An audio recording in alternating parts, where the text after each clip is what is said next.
अस्सलाम वालेकुम। Inside story के साथ मैं मोहसिन बिलाल। सुप्रीम कोर्ट के 3 रुकनी बेंच ने बहुत बड़ा फैसला सुनाया है। चौधरी परवेज़ इलाही के हवाले से और ख़ास तौर पर सनम जावेद के हवाले से उनकी दरख्वास्तों को मंजूर कर लिया गया और उन्हें इंतखाबात लड़ने की इजाज़त दे दी गई। चौधरी परवेज़ इलाही किस हल्के से इलेक्शन लड़ेंगे और सनम जावेद का करंट स्टेटस क्या है?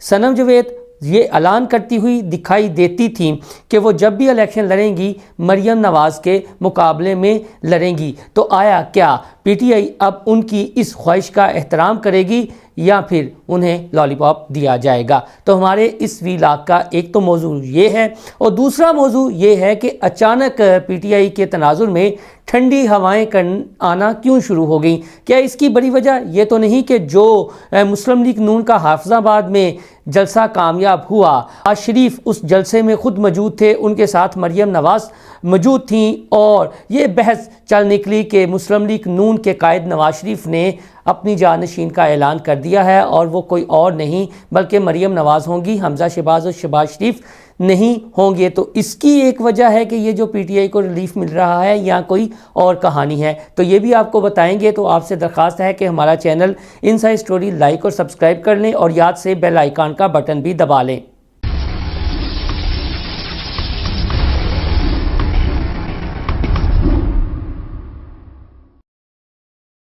तो सबसे पहले बात करते हैं सुप्रीम कोर्ट के 3 रुकनी बेंच की। सुप्रीम कोर्ट के 3 रुकनी बेंच ने बहुत बड़ा फैसला दिया साबिक वज़ीर आला पंजाब चौधरी परवेज़ इलाही के हक़ में और जेल में कैद सनम जावेद के हक़ में। सनम जावेद जिन पर 9 मई के बेशतर मुकदमात हैं और जब ज़मान पार्क के बाहर मुश्तिल हुए पीटीआई के कारकुनान तो वहाँ पर सनम जावेद मौजूद थी। उनका एक वीडियो क्लिप भी बहुत ज़्यादा वायरल होता है, आगे चलकर ये आपको बताएंगे। पहले बात करता हूँ चौधरी परवेज़ इलाही की। चौधरी परवेज़ इलाही ने जहाँ 2 हलकों से कौमी असम्बली के इलेक्शन के लिए अपने कागजात नामजदगी जमा करवाए थे, उनसे उन्होंने विड्रा कर लिया है। अब वो गुजरात के हलका PP 32 से सिर्फ इंतखाब लड़ेंगे। PP 32 यानी सूबाई असम्बली की सीट, और जो उनके मुकाबले में उम्मीदवार हैं वो उनके सगे भांजे हैं चौधरी सालक हुसैन और उनके गवर्निंग कैंडिडेट हैं चौधरी शाफे हुसैन। जो चौधरी परवेज़ इलाही का मुकाबला हुआ 8 फरवरी को, तो वो होगा अपने भांजे चौधरी सालिक हुसैन या शाफे हुसैन के साथ, जो चौधरी शुजात हुसैन के बेटे हैं। तो दूसरी जानिब चौधरी परवेज़ इलाही की अहलिया के कागजात नामजदगी लाहौर हाई कोर्ट ने मंजूर किए थे, इलेक्शन लड़ने की उन्हें भी इजाज़त दी थी और उन्होंने कौमी असम्बली के हलका NA 64 से अप्लाई कर रखा है। गुजरात के इस हलके में चौधरी शुजात हुसैन के बेटे चौधरी सालिक हुसैन भी उम्मीदवार हैं। तो फुफो और भतीजा ये भी अपने आमने सामने हो सकते हैं। तो ये जो 2 सीटें हैं गुजरात की, जिसमें चौधरी परवेज़ इलाही को और उनकी अहलिया कैसरा इलाही को इलेक्शन लड़ने की इजाज़त दी गई है, ये सीटें कोई भी जीता रहेंगी चौधरी बरादरान के घर ही। तो ये वो हलके हैं जहां से सूबाई असम्बली से चौधरी परवेज़ इलाही मैदान में उतरेंगे और कौमी असम्बली से उनकी अहलिया मैदान में उतरेंगी और मद्दे मुकाबिल होंगे साबिक वज़ीर आज़म और कायद मुस्लिम लीग काफ चौधरी शुजात हुसैन के फर्जंद। अब बात करते हैं सनम जावेद की। सनम जावेद के हवाले से ये नुक्ता आपको समझना बहुत ज़रूरी है, क्योंकि हमारे कुछ पीटीआई के दोस्त खुशी के शादियाने बजा रहे हैं, मरियम नवाज़ और सनम जावेद की तस्वीर भी शेयर कर रहे हैं। दूसरी जानिब नून लीग की सोशल मीडिया टीम भी अब लगी हुई है कि वोट किसका, सनम जावेद का या मरियम नवाज़ का। लेकिन यहाँ पर एक टेक्निकल नुक्ता है कि मरियम नवाज़ ने कौमी असम्बली के हलका NA 119 और NA 120 से कागजात जमा करवाए थे और उनके कागजात नामजदगी मंजूर हो गए थे और साथ उन्होंने लाहौर का हलका है PP 159, वहाँ से भी अपने कागजात नामजदगी जमा करवाए थे जो मंजूर हो गए हैं और अब सूबाई असम्बली से वो उस हलके से इलेक्शन लड़ने जा रही हैं।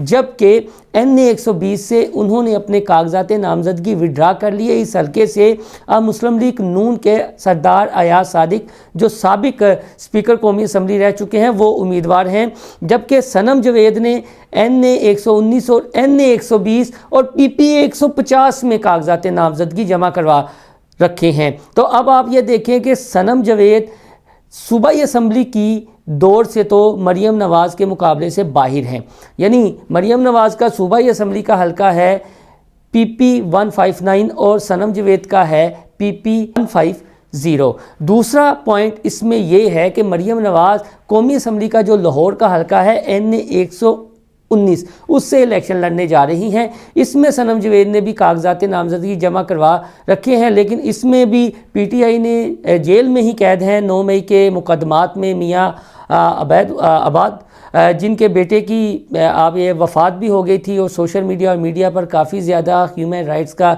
इशू भी उठा था। अभी तक वो जेल में हैं। उनके भाई को ये यहाँ से टिकट दिया गया है। यहाँ से सनम जवेद को फ़िलहाल टिकट नहीं दिया गया क्योंकि उनके कागजात नामजदगी पहले मुस्तरद हो गए थे। सुप्रीम कोर्ट का 3 रुकनी बेंच का फ़ैसला तो अब आया है। तो अब ये देखना है कि अगर सनम जवेद को यहाँ पर टिकट दिया जाता है या फिर वो आज़ाद उम्मीदवार के तौर पर उतरेंगी तो फिर मियाँ आबाद के भाई का क्या बनेगा। किसी एक को तो विड्रा इस हलके से करना पड़ेगा। तो लिहाजा अगर सनम जवेद NA 120 में चली जाती हैं तो फिर मरियम नवाज़ से उनका मुकाबला नहीं बनता। वहाँ पर होगा सरदार अयाज सादिक से मुकाबला। ये भी लाहौर का हलका है। और अगर मियाँ आबाद के भाई को NA 120 में भेज दिया जाता है या कोई टेक्निकल वजूहात की बिना पर वो दस्तबरदार हो जाते हैं तो फिर सनम जवेद का मुकाबला मरियम नवाज़ के साथ हो सकता है। तो अभी ये बात क्लियर नहीं है कि सनम जवेद ने मरियम नवाज़ के ख़िलाफ़ इलेक्शन लड़ना भी है या नहीं और PTI उन्हें टिकट देती भी है या नहीं। ताहम वो बारहा अपनी इस ख्वाहिश का इजहार कर चुकी हैं मेन स्ट्रीम मीडिया और सोशल मीडिया पर, और उनकी काफ़ी ज़्यादा वीडियोज़ भी हैं कि वो जब भी इलेक्शन लड़ेंगी या मैदान में उतरेंगी तो मरियम नवाज़ के ख़िलाफ़ ही मैदान में उतरेंगी। तो ये जो मैंने थोड़ी सी डिटेल आपके साथ शेयर की है चौधरी परवेज़ लाही और सनम जवेद के हवाले से, ये अपने माइंड में थोड़ा सा क्लियर कर लें क्योंकि PTI के दोस्त जज्बात में लगे हुए हैं और दूसरी जानिब नून लीग की सोशल मीडिया टीम भी लगी हुई है, लेकिन कहानी कुछ और है। फिलहाल कोई पिक्चर क्लियर नहीं है कि मरियम नवाज़ और सनम जवेद का किसी हलके में मुकाबला होता भी है या नहीं। दूसरी जानिब बातें हैं जी कि ये जो ठंडी हवाएं चलना शुरू हुई हैं PTI के तनाजुर में, तो एक ये अफवाह उड़ी हुई है कि चूँकि नवाज़ शरीफ ने अब किसी की बात माननी नहीं है, दूसरी जानिब बिलावल ने भी तोपों का रुख उनकी जानिब किया हुआ है। नवाज़ शरीफ ने मरियम नवाज़ को अपना जानशीन डिक्लेयर कर दिया है। हर जलसे और रैली में वो मरियम नवाज़ के हमरा दिखाई देते हैं और काफ़ी ज़्यादा अब खुश भी हैं। जिस तरह ननकाना साहब का जलसा हुआ, हाफजाबाद का जलसा हुआ, ये बुरेवाला का जलसा हुआ और तकरीबन 15 साल बाद वो लाहौर में अपने भाई हल्के में मोहनी रोड पर निकले और वो ये यहाँ पर किसका ख़ानदान है, बेगम कलसूम नवाज़ मरहुमा का। तो ये काफ़ी ज़्यादा उनकी यादें भी ताज़ा हुई और उनके चेहरे पर लाली भी आना शुरू हो गई। जब से नवाज़ शरीफ 21 अक्टूबर 2023 के बाद से देखे गए हैं वो थोड़े से उदास लगते थे, लेकिन अब सियासी जो पंडित हैं और तजियाकार हैं वो ये कहते हैं कि नवाज़ शरीफ साहब खुश होना शुरू हो गए हैं और अब मंशूर का ऐलान भी होने जा रहा है।